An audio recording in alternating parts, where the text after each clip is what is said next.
হৰে কৃষ্ণ জয় জগন্নাথ জগন্নাথ ৰথযাত্ৰাৰ লগত সংগতি ৰাখি দিয়া আমাৰ জিলানী আলোচনা তাৰ এই আলোচনাত আমি জগন্নাথৰ আন এটা দয়াৰ দিশ আলোচনা কৰিব বিচাৰিছোঁ জগন্নাথ হৈছে খুব দয়ালু খুব কৃপালু কৰুণাৰ সাগৰ আৰু আমি জানো যে জগন্নাথে তেওঁৰ যি খুব অন্তৰংগ যি পূজা সেই পূজা তেওঁ কাৰ পৰা গ্ৰহণ কৰে এটো লক্ষণীয় কাৰণ সাধাৰণতে আমি দেখিছোঁ বিগ্ৰহ পূজাৰ ক্ষেত্ৰত বিভিন্ন মন্দিৰবিলাকত আমি যিবিলাক উচ্চ পৰ্যায়ৰ যিসকল ভক্ত তেওঁলোকৰ পৰা বিগ্ৰহৰ পূজা হয় আমাৰ ইস্কনৰ ক্ষেত্ৰত আমি যিবিলাক ব্ৰাহ্মণ দীক্ষিত তেওঁলোকেহে মাত্ৰ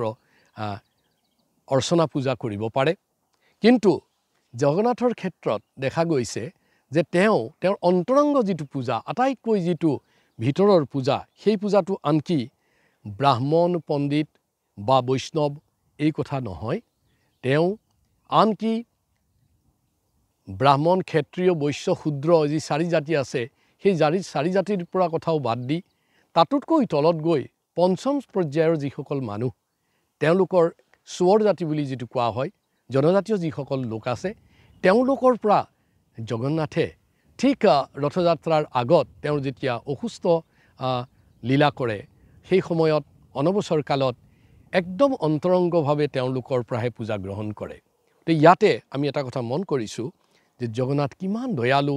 কিমান কৃপালু কিমান কৰুণাৰ সাগৰ যে তেওঁৰ যি পূজা সেই পূজাও আনকি তথাকথিত যিটো আমাৰ পঞ্চম শ্ৰেণীৰ লোকৰ পৰাও তেওঁ পূজা গ্ৰহণ কৰিছে হৰে কৃষ্ণ